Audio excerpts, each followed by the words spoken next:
Thank you. Can you hear me now?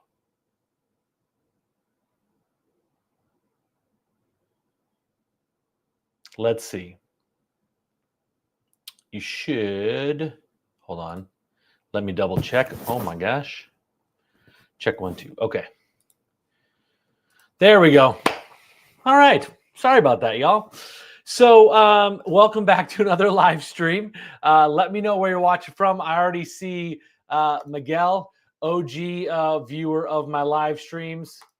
My boy Kevin Norman. Thank you guys. Appreciate you letting me know the sound was not working, because that would be unpleasant, because everything we're doing today is just talking. Scott, awesome. Thanks for watching. Appreciate it. Where are you watching from? I don't think I've seen your avatar on before.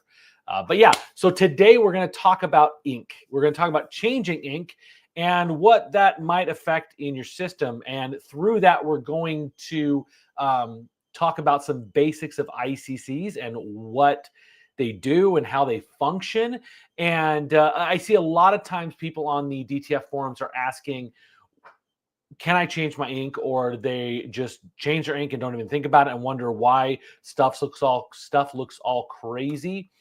Watching in Massachusetts, moving to AC by November. Scott, reach out to me. I can help you do that.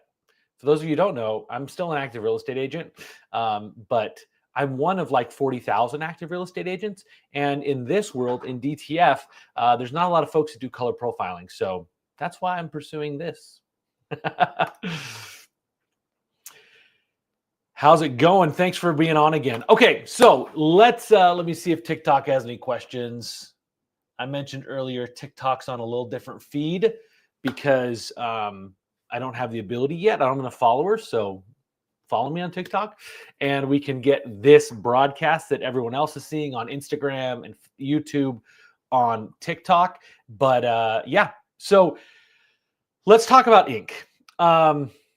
And changing inks specifically. Now, if you have a good system that is already profiled for the ink and film you're using, if you change inks, it will change your print results almost all the time. Now, there are some rare cases where maybe the ink you're using is a very, very similar formulation to the new stuff or your old stuff. Basically, there's not a big transition. But in most cases, it's a big difference. And not in the yellow or the black, because those two formulations are pretty well dialed in, but your magenta and your cyan are going to be dramatically different in a lot of cases. If you're switching from a Chinese manufactured ink like Ink Bank or something like that, I know a lot of them are private labeled by everyone who sells them, so it's kind of hard to tell exactly what you're working with. But if it's a Chinese manufactured ink and you switch from that to like DuPont or DTF Station's Color Prime, those inks, the magenta and cyan are much deeper hues. And so when you print with those, you're going to notice, the easiest way to notice is in the skin tones, but everybody looks sunburnt. And that's because for the output that the printer and that ICC profile thinks it needs, it's actually producing a darker red because the pigment is darker in that magenta. So what happens when you work with an ICC and you're going to a different kind of ink is that basically what an ICC profile is doing is saying, okay, for this lab color, and if you're not familiar, lab color is a device independent designation of a color. And it's on 3 axes. You have dark to light, and then you have the blue, yellow, and the red, green axis. I can't remember exactly off the top of my head. I look at it so much, yet I don't articulate what it's doing. But basically what happens is the spectrophotometer that's helping you read the ICC profile is taking that lab value and saying, this is what it should look like, but it didn't. And here's the volume of ink that I was using to print with that. And so if you have a darker pigment like a magenta, and to get the same color, just pure magenta, on one ink, you needed 30%, but on another ink, you might only need like 25%. And so if you don't calculate for that, it throws everything off. Now all of a sudden your reds are darker, your reds, your oranges are hue shifted a little bit red. All sorts of things like that can happen. So the biggest problem with changing ink is that it's going to throw off the ICC and it's going to throw off the way your colors look. It can happen when you change film as well, but ink is by far the most the thing that is most affected by color changes and a bad ICC or an ICC that was optimized for a different ink. And I see people all the time being like, well, hey, I bought this ink. Can I get an ICC profile for it? Or does someone have an ICC profile for this ink? And that's an incomplete question to ask, because an ICC profile is not just based on the ink, though the ink is one of the bigger factors of it. It's also based on the printer you're using. It's based on the RIP software. It's based on the ink. It's based on the film, because all of those things can affect the final output. Some films allow you to put a lot of ink down, and when you can do that, you kind of widen the gamut you're able to produce. And if you put it on a different film, it's going to behave differently. Ink, we already mentioned the hue shift in the pigment. The printer, how the printer outputs the ink, how it sprays it down, how the print head functions is going to affect the output level on those inks. And that's one of the reasons why it's hard with ICCs. It's such a complex and complicated thing. It's real easy to not understand what's happening. And so basically all those things are taken into account. And the one piece that gets kind of overlooked is the linearization. And what that means is when a printer is calling, or when a RIP software is calling for 50% cyan, and then it's also and then another time it's calling for 60% cyan, it's expecting a linear change from 50 to 60 over 100-degree scale, so 0 to 100%. If that linearization is off, even by a little bit, like say it thinks it's putting out 50 and it's putting out 50, but when it goes to 60, it's actually putting out 61, it throws off a bunch of the colors. And that's because ICC profiles are basically a mathematical calculation to predict how to output the color right. I hope that makes sense. I couldn't scan all 16 million colors that are available with CMYK printing. So basically what an ICC profile does, or how we set it up, is we scan a certain number of swatches. That's why using more swatches tends to produce a better result. Sorry, I lost my train of thought for a second. The reason is because we are scanning more swatches and allowing us to the software to understand better what's happening in those transitions and stuff like that. So linearization is the first and probably the most important step, because without good linearization, the process of calculating what the other color values should be that weren't scanned gets thrown off. And it's important because, I mean, it's one of the, in my opinion, now Digital Factory is a really good software, a really good RIP software, but one of the areas I think it lacks a little bit is in its linearization. Because when you linearize, you're only doing like 10-degree steps or adjustments, whereas like Neostampa does 21 different degrees of adjustment. So we're doing basically every 5%. And then I have done linearization scans with the i1 Profiler software that has 100 steps. So we're basically doing 1%, 2%, 3%, and then the software is comparing those percentages to get us a really good linearization. And that's kind of the first step to getting a better ICC profile. Because then when it's doing those calculations, when the software, the ICC is doing those calculations for other colors than what was scanned, it knows how to output those because it's relinearized, or it's linearized the ink output. And every printer needs this. Every printer I've ever done, and I'll see if I can pull it up. I wonder if I can pull it up. I'm going to see on my PC if I can pull it up and show you what a linear, like what kind of a normal linearization curve looks like. Let's see. Nope, I'm not going to have that here. It'll take me too long to pull it up. I will show you guys later. But let's say the linearization curve is supposed to be straight like this, right? And a lot of times you'll see the linearization curve do this. And what that means is that it doesn't start changing a lot, or it starts changing almost immediately, giving you a lot more ink than it should. So that linearization is what gets everything kind of like functioning in an expected way. So, so changing those inks though messes with that ICC profile. It messes with what the actual output is. So you've got to have a new ICC profile if you swap out your inks, and simply getting an ICC from an ink manufacturer may not do it, because they probably don't have your exact printer, your exact film, your exact ink, your exact rip, and every one of the machines can behave slightly differently. But if all those factors are the same, rip, printer, ink, film, if those are all the same, you're going to be pretty darn close. It's one of the reasons that, as you guys can see over here,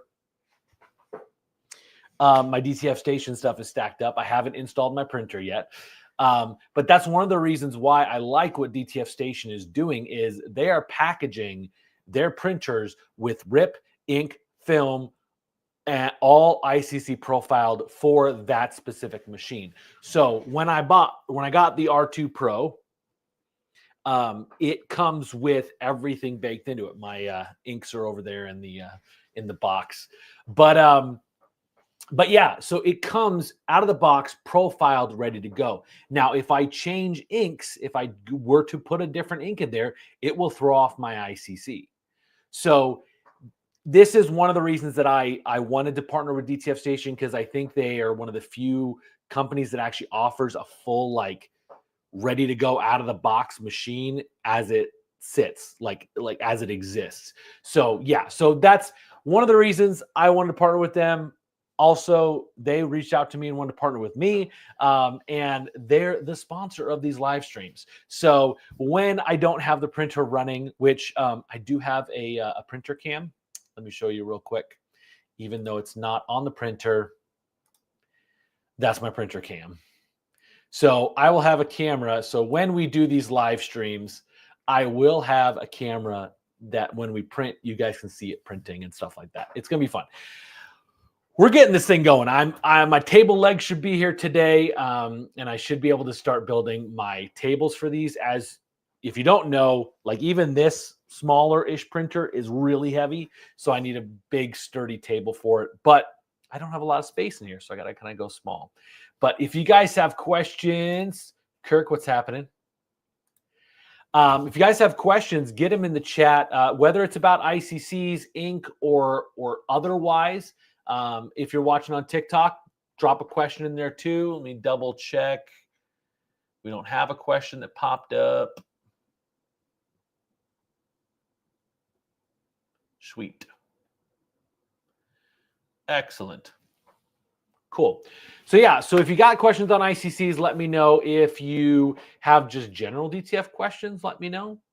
I was chatting with someone the other day about RIP softwares, and it's a small thing, but Neo Stampa has the option to undo, Control Z.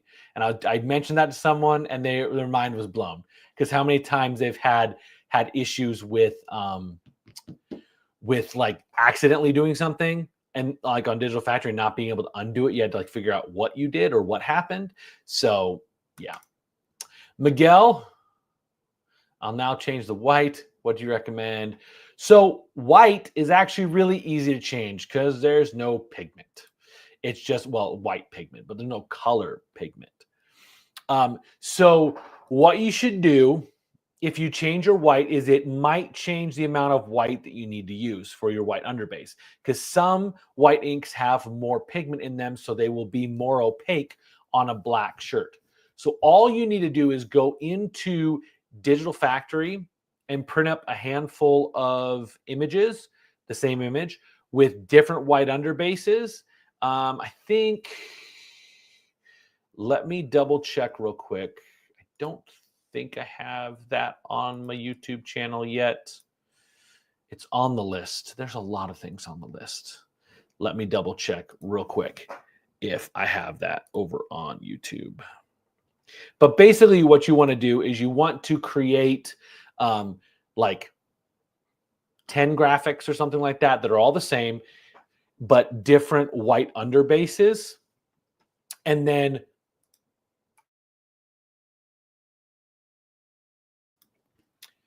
create different white underbases, press them on a shirt, like powder cure them, press them on a shirt, and see which one looks the best. So changing out white ink is actually quite easy, but the biggest thing I will suggest is make sure you flush the system completely. So if you are going to do, let's pop over. There we go. So if you're going to do that white test and you're going to change your ink and you want to just verify that it's looking good.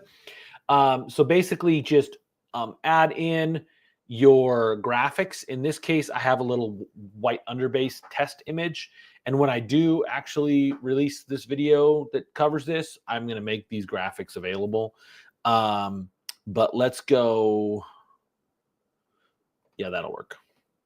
So basically what I did is each one of these, now you obviously don't have to do 10 through 100, but each one of these images,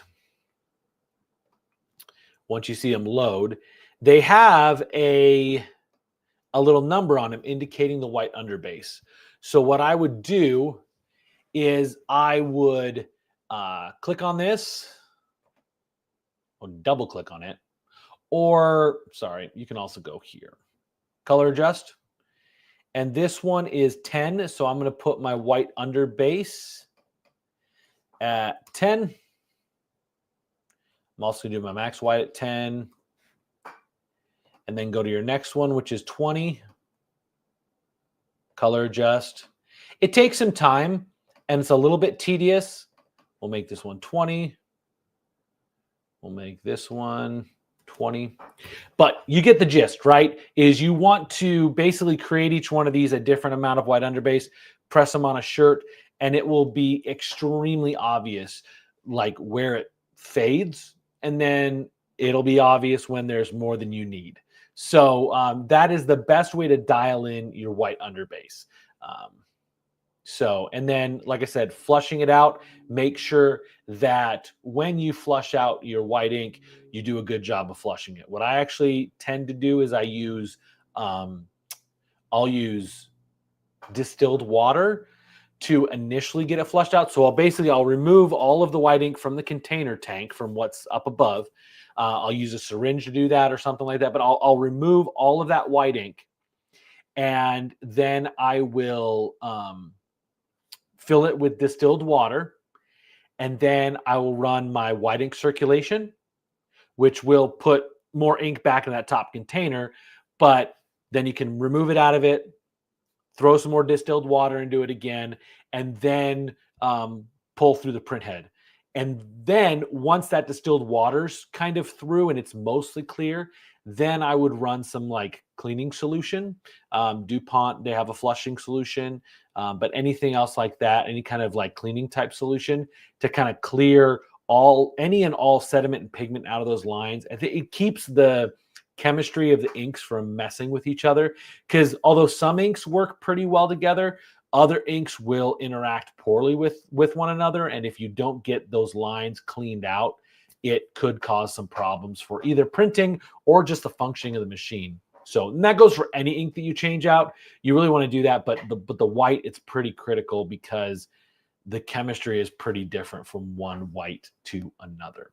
So anyway, yeah, if you have more questions, feel free to drop them in the chat. If not, yeah, I'm going to do some unboxing videos with my R2 Pro. That's the Phoenix Air, the curing oven. I'm actually really excited to play with that because when I was at Superstore, I I ran across, like, we rarely found a good curing oven. Like, they were always, they either didn't cure well, they didn't work right, all that kind of stuff. So I'm really excited to kind of play with this one and get to use it a little bit, because I'd love to have a recommendation for a good curing oven, because oftentimes the curing ovens that are out there are just absolute garbage.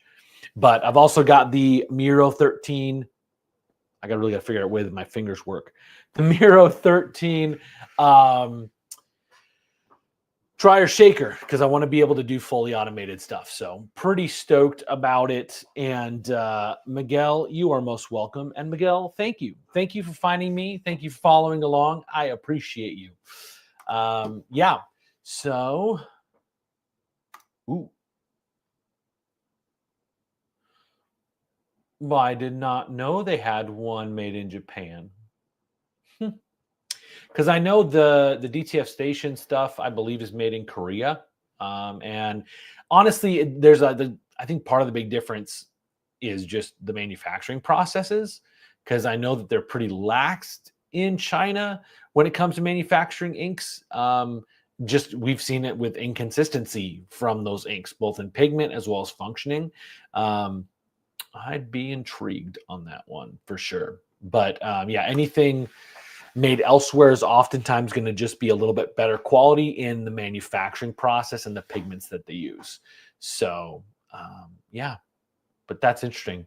Yeah, and again, as this industry develops and grows, we will constantly see more stuff, new stuff from different places. I did get to play with the DuPont film the other day when I was on an install, and I really liked the way that it worked. It behaved pretty well. And then there was another place that I was at last week. I was doing some testing, and they had a film. I don't know where it came from. It's Chinese-based manufacturer. I could tell by looking at the inside of the roll. And I don't know exactly where it was from, but that stuff peeled like butter. It was so nice. It hot peeled. I printed my Stranger Things graphic here. I printed that, and normally it makes a little bit of a sound when you peel it, and it didn't. It was fantastic. But again, manufactured in China, you get some inconsistencies. What we saw with the V2. Sometimes that V2 at Superstore peeled like butter. It was fantastic. But if it's inconsistent, that's like it just stinks when it's inconsistent, because sometimes it works amazing and sometimes it doesn't. Lana, hey, thanks for watching. Yeah, so I really like the DuPont flushing solution. That stuff's really good. The stuff from DTF Station's good. But the thing that I really like about the DuPont cleaning solution, or flushing solution is what they call it, I think it's KT200 or something like that, is it is not, let me speak not knowing the chemistry of it. It seems to me it's not alcohol based, which is what a lot of cleaners are, because it doesn't dry. I actually spilled some on the floor when I was working on a test machine, and I was like, oops, spilled on the floor. It'll dry in a minute, right? Because it just dries up. I came back days later and it was still there. And the reason I like that and that intrigues me is just from a health of the print head, a health of like your equipment standpoint. If something doesn't dry out like on its own, you have a really good likelihood of it not drying out a print head, or not drying out some parts like the rubber part of the capping station top and things like that. So so that's good. But I also do like the DTF station stuff. What do they call it? I really should know what they call other stuff. That's Jeremy getting used to a new line of product to talk through. Let's see. Supplies. For those of you who don't know, I'm sitting here. I'm on the internet over here. Let's see. DTF cleaning. Yep. That stuff. So that, or the DuPont cleaning solution, either of those are going to be great Kirk, make your own. It works great. Yeah, I mean that's the other thing in this industry. Like, there are folks that have made their own solutions that work, and in some cases work really, really great. I know people that swear by heating up their cleaning solution or their whatever they're working with. I know there is a red PZO printhead cleaning solution, like I can't remember where it's from. I'll have to look that up. But that stuff is like really, really great for salvaging like a clogged printhead. I know Kevin has used it before. I've used it before. It's very expensive. That's small little bottles, like $60. So you definitely don't want to use it like super freely. That's one of the reasons I like to use distilled water for flushing the system first before I put the cleaning solution through, is because I don't want to just use cleaning solution mixing in with all that ink. So warm water. Yeah. And honestly, like, water will tend to do the trick unless it's like a really stubborn clog or really dried out, because all of the inks are water-based. And if you've ever spilled some on the floor, you know you can clean it up by just pouring some water on it, diluting it down, and it wipes up. So yeah, warm water works great. And I think that's why some folks swear by like microwaving their cleaning solution for a little bit. Just make sure there's no metal, like tin foil. But is because you can, because the warmth of it kind of will help break down that water soluble piece of it. It's like a dishwasher. If your dishwasher heater doesn't work, you're not using super, super hot water, it is completely ineffective. Any DuPont dealer will have, and it's called flushing solution. So any DuPont dealer will have it. So yeah. So yeah, if you got more questions, let me know. We got 9 on the stream today. Thank you guys for watching. I appreciate it. This is fantastic. I'm going to be doing these every Monday, same time. I'm going to try to do 10 o'clock, 10 o'clock Arizona time or 10 o'clock Pacific time. And knowing that in November, when Arizona changes, or sorry, the rest of y'all change time zone, Arizona doesn't, I will shift my broadcast time. So I think it'll be always at 1 o'clock on Mondays for East Coasters. And yeah. And we'll see how this goes. But I appreciate you guys being on. I appreciate you guys watching every week. A few more people watching. I've got lots of new content coming out. I am home for the next 2 weeks. So I'm going to get a bunch of videos batched. Some that are on the horizon. One, I've got a how to do the vintage worn texture. But one of the cool things is I have a texture pack on my website. I also have some texture brushes that I created for Photoshop over on my website, and they do not create any semi-transparent pixels. I made sure when I was designing them that they would not create any semi-transparent pixels. I'll actually go over to my website and show you guys real quick. So I've got this texture pack here that has these different textures over them. And one of the things that I did is some texture packs that are out there have really, really fine details. Keith has a question over on Instagram. I'll answer that in just a moment, Keith. Give me 1 second. So one of the things that I made sure was that the knockouts that this texture is doing is going to knock out enough ink to actually make it softer. Because some of the textures that are out there are very fine detailed lines. And if you don't go detailed, or if you go too detailed and too small, it doesn't knock out enough of the ink to actually make it softer. So this is just a texture pack. You can use it over vectors and that kind of stuff. These texture brushes are the same patterns, just in a brush function. So you can use it in Photoshop as a brush. And again, they do not create any semi-transparent pixels, because semi-transparent pixels are the bane of a DTF producer's existence. They are so annoying and so horrible. All right. So Keith's got a question over on Instagram. Keith, you said, have you looked at the Kovami film? I have. I've actually got an opportunity to test their Gen 2 stuff. So I had tested a long time ago their Gen 1 stuff, and it had some issues. I don't know if they call it Gen 1, but it had some issues with powder sticking where it shouldn't have. And I don't know if that was a static issue or what, but in most of my testing, it had been kind of inconsistent. And anytime you've got a premium cost on a film, it should behave better. So we didn't do a lot with it outside of just some testing. But then Scott from Covami reached out a few months ago, and he came in when I was over at Superstore, and we did some tests with their new Gen 2 stuff, and it was a lot better. So it's good stuff. It's just there's a premium on it for sure. So it's that balancing of cost versus and consistency versus inexpensive and maybe a little inconsistent. I think generally DTF producers should be using higher quality stuff, higher quality inks, higher quality film, because really where your costs are in the business is not in your ink and powder or ink, powder, and film. That's not where your costs are. Your costs are in labor. Labor and building cost, like your rent or whatever. But labor is the big piece. It's always a big piece of every business.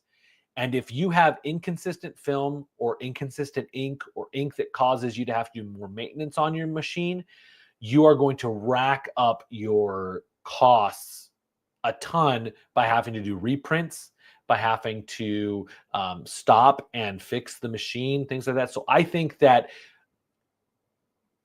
as opposed to chasing cheap ink and film or inexpensive ink and film, you should be chasing quality to make sure the rest of your stuff and your labor is reduced by not having to do reprints and things like that. One other thing I will say on the Covami film, Keith, is that they don't use a wax coating as their release layer. Most DTF films use a wax kind of coating as their release layer. The Covami uses a UV type of coating or something like that. And so it's a little different kind of release layer. And so you're less likely to get some of that, like that shiny, waxy kind of look on the film when it's after it's pressed. The other thing is with the Covami film, you can press on top of that DTF, because most of what makes DTF hard to press on top of, though I've done it before, but if you do DTF on DTF, is that it doesn't stick as well to the ink because there's usually that wax coating on it from that release layer. So, but again, I've gotten it to work before, but this Covami, because of the UV layer, you can do multiple pressings on top of it. So if you wanted to do a mixed media shirt, like use DTF, but then also put like a puff vinyl on it or something like that, you could do that better with the Covami film, or it's more, not guaranteed, but it's more likely to not give you problems because it doesn't have that wax coating on it. So I hope that answers your question, Keith. Thank you for watching over on Instagram. I appreciate it. Let's see. Any other questions? I think that's it, guys. Again, I appreciate you being on. I appreciate you watching. If you have stuff you'd like to see covered in these live streams, let me know. I've got a big old long list because I got 52 of these over the next year to do. So we will cover a lot of different topics, a lot of different things.